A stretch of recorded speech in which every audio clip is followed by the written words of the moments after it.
मोक्षमार्गस्य नेतारं भेतारं करं भूभितां ज्ञातारं विश्वतत्त्वानां वन्दे तद्गुणलब्धये। हम मास्टर की का अध्ययन कर रहे हैं और मास्टर की में भी उन 10 शब्दों का अध्ययन कर रहे हैं जिनके दो दो भेद हैं। आज हम जिन शब्दों का अध्ययन करेंगे वे हैं आकिंचित कर हेत्वाभास, विशेष, निश्चय नय, गुण, पुद्गल द्रव्य, मति ज्ञान,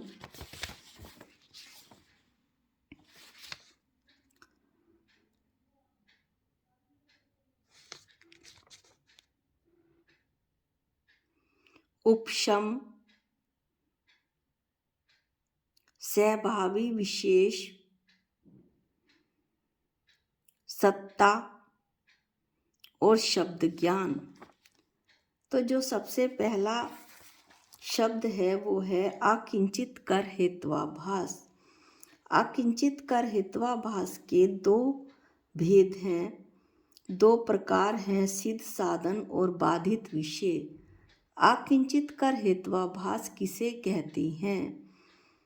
जो हेतु कुछ भी कार्य यानी कि साध्य की सिद्धि करने में समर्थ ना हो उसे आकिंचित कर हेत्वाभास कहते हैं। इसके दो भेद हैं।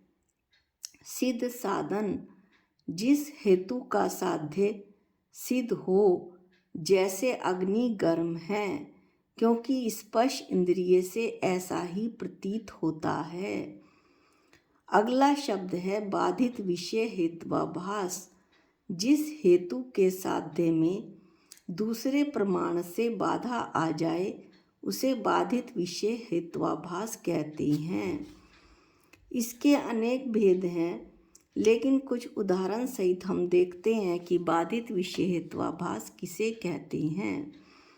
जिसके साध्य में प्रत्यक्ष से बाधा आ जाए, जैसे अग्नि ठंडी है क्योंकि यह एक द्रव्य है, तो यह तो प्रत्यक्ष से ही बाधित है। यह वाक्य प्रत्यक्ष से ही बाधित है।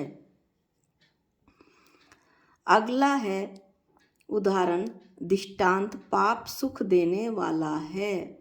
ये आगम बाधित है क्योंकि आगम के अनुसार पाप तो हमेशा दुख देने वाला ही है, इसलिए ये आगम से बाधित है।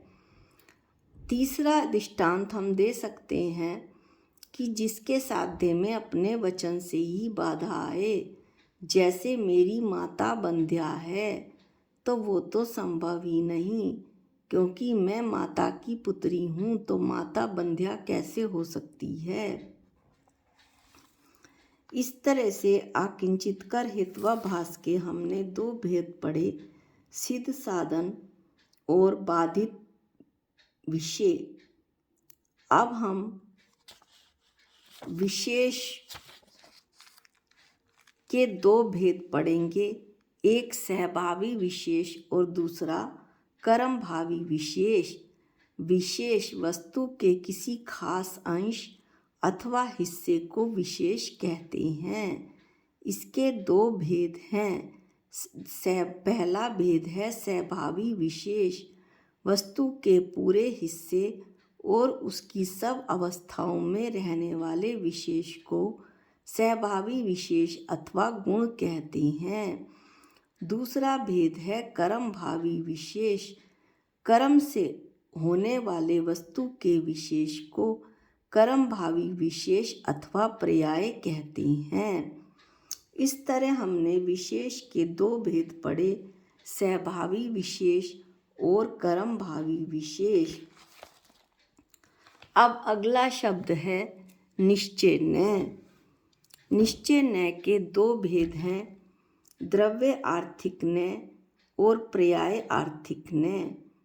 अब हम निश्चय नय की परिभाषा पढ़ते हैं। पर की अपेक्षा न रखते हुए वस्तु के यथार्थ स्वरूप को ग्रहण करने वाले नय को निश्चय नय कहते हैं। निश्चय नय को भूतार्थ भी कहा जाता है। भूतार्थ यानी सत्यार्थ। यानी कि वस्तु का जो गुण, पर्याय अथवा धर्म होता है उसे ही कहना निश्चय न्याय है। दृष्टांत के तौर पर मिट्टी के घड़े को घड़ा ना कहते हुए मिट्टी ही कहना, इंद्रिय व शरीर सहित जीव को आत्मा कहना। इस तरह हमने निश्चय न्याय पढ़ा। अब निश्चय न्याय के दो भेद हम पढ़ेंगे। द्रव्य अर्थात सामान्य को विषय बनाने वाला न्याय द्रव्य आर्थिक न्याय कहलाता है। पर्याय आर्थिक न्याय, पर्याय अर्थात विशेष को विषय बनाने वाला न्याय पर्याय आर्थिक न्याय कहलाता है। दृष्टांत से ये बात बहुत अच्छी तरह समझ में आती है। जैसे नदी की तरफ सामान्य दृष्टि डालने पर जल के रंग, गंध, स्वाद की ओर ध्यान ना जाकर केवल जल की ओर ध्यान जाता है, यह द्रव्य आर्थिक न्याय का दृष्टांत है। किंतु जब जल के रंग, गंध, स्वाद की ओर ध्यान जाता है तब यह पर्याय आर्थिक न्याय का दृष्टांत है। इस तरह से हमने निश्चय न्याय के दो भेद पढ़े, द्रव्य आर्थिक न्याय और पर्याय आर्थिक न्याय। अगला जो है चौथा शब्द हम पढ़ेंगे गुण। गुण के दो भेद हैं, सामान्य और विशेष। गुण जो द्रव्य के संपूर्ण भाग और उसकी संपूर्ण अवस्थाओं में रहता है उसे गुण कहते हैं। सामान्य गुण जो सब द्रव्यों में रहता है उसे सामान्य गुण कहते हैं, यानी 6 के 6 द्रव्यों में। विशेष गुण जो सब द्रव्यों में न रहकर अपने अपने द्रव्यों में रहे उसे विशेष गुण कहते हैं। इस तरह से हमने गुण के दो भेद पढ़े, सामान्य और विशेष। ध्यान रहे कि हम उन शब्दों की चर्चा कर रहे हैं जिनके दो दो भेद हैं। अब अगला शब्द है पुद्गल द्रव्य। पुद्गल द्रव्य के भी दो भेद हैं, परमाणु और स्कंध। पुद्गल द्रव्य जिसमें स्पर्श, रस, गंध और वर्ण ये विशेष गुण होते हैं उसे पुद्गल द्रव्य कहते हैं। पुद्गल द्रव्य का पहला भेद है परमाणु, जिसका दूसरा विभाग नहीं हो सकता। ऐसे सबसे सूक्ष्म पुद्गल को परमाणु कहते हैं। इसका दूसरा भेद है स्कंद। 2 या 2 से अधिक परमाणुओं के बंध को स्कंद कहते हैं। अब अगला है शब्द मति ज्ञान। मति ज्ञान के दो भेद बताए हैं, समव्यवहारिक प्रत्यक्ष और परोक्ष। इंद्रिय और मन की सहायता से जो अवग्रह या अवाय धारणा रूप ज्ञान होता है उसे मति ज्ञान कहते हैं। इसको समव्यवहारिक प्रत्यक्ष भी कहते हैं, क्योंकि लोक व्यवहार में इंद्रिय से होने वाला ज्ञान प्रत्यक्ष ही माना जाता है, परंतु परोक्ष इसलिए कहते हैं क्योंकि इसे यह पराधीन है, इंद्रिय और मन की सहायता से जाना जाने के कारण यह परोक्ष है। इस तरह से मति ज्ञान के दो भेद हुए, समव्यवहारिक प्रत्यक्ष और परोक्ष।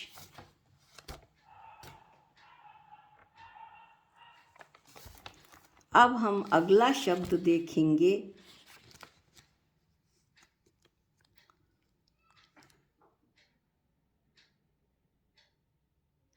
उपशम। उपशम के दो भेद हैं, अंतःकरण रूप उपशम और सद अवस्था रूप उपशम। 1 मिनट का समय दीजिए।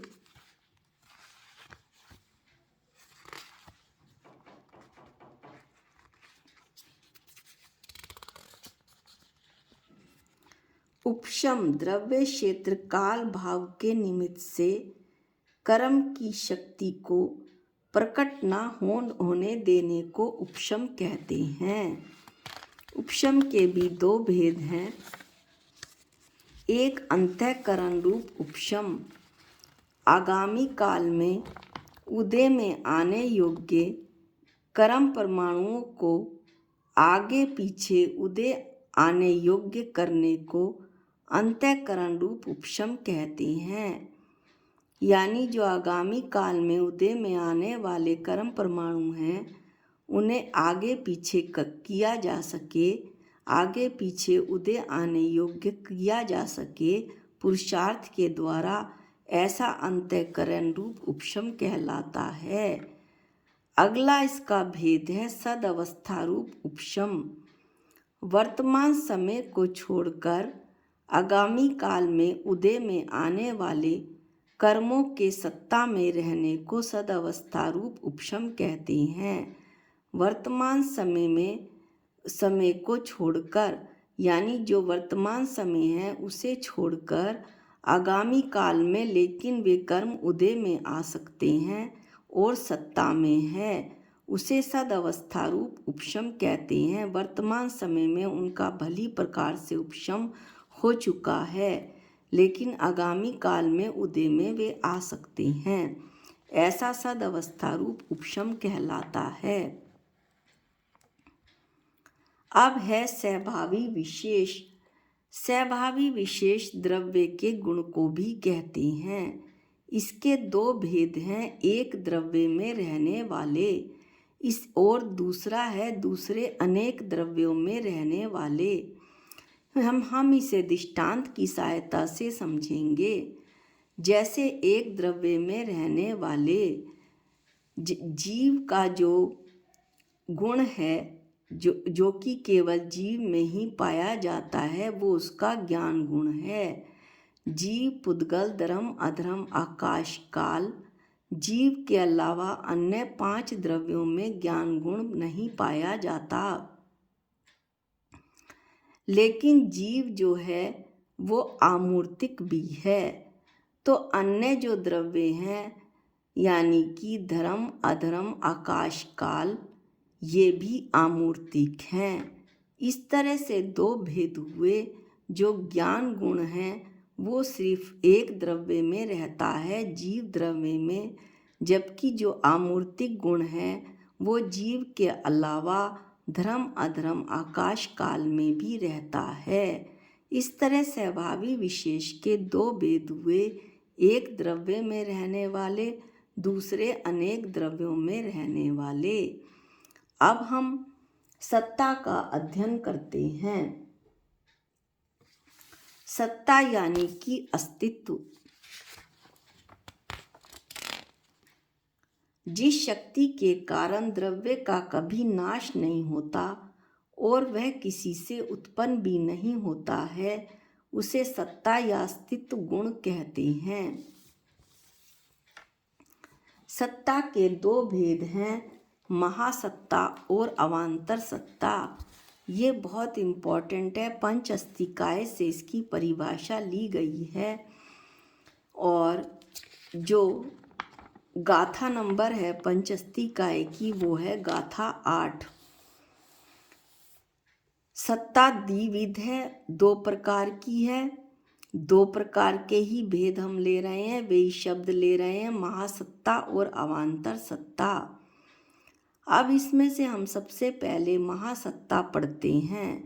सर्व पदार्थ समूह में व्याप्त होने वाली, यानी कि सादृश्य अस्तित्व को, यानी कि सब पदार्थ सत हैं, ऐसा सूचित करने वाली जो महासत्ता है वो सामान्य सत्ता होती है। अब है अवान्तर सत्ता।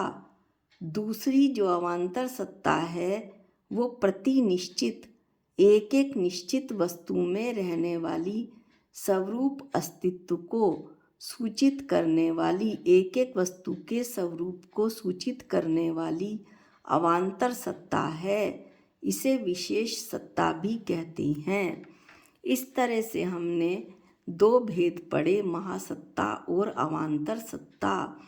इसका विशेष विवरण और भली प्रकार विवरण आप गाथा 8 में पढ़ सकते हैं। हम यहाँ संक्षिप्त में सिर्फ परिभाषाओं का अध्ययन कर रहे हैं। अब जो अगला शब्द है वो है शब्द ज्ञान, द्रव्य श्रुत और भाव श्रुत।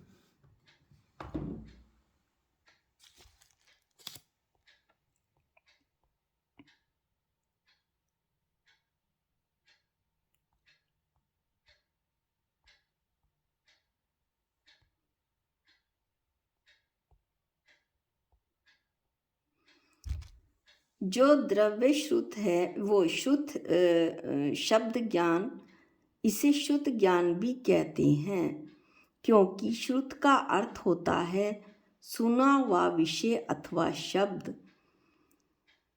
और इस शुद्ध ज्ञान या शब्द ज्ञान के दो भेद होते हैं। द्रव्य शुद्ध जो शास्त्र ज्ञान है उसमें जो अक्षर व पद आदि हैं वो द्रव्य शुद्ध कहलाते हैं, लेकिन यानी कि आगम के शब्द और पद आदि को द्रव्य शुद्ध कहते हैं।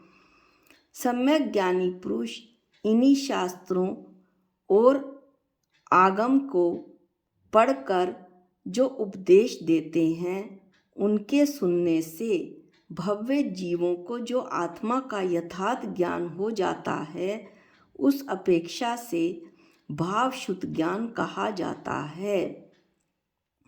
यानी कि जीवों ने जैसे शब्द सुने उसी रूप उनका आत्मा का परिणमन हो गया।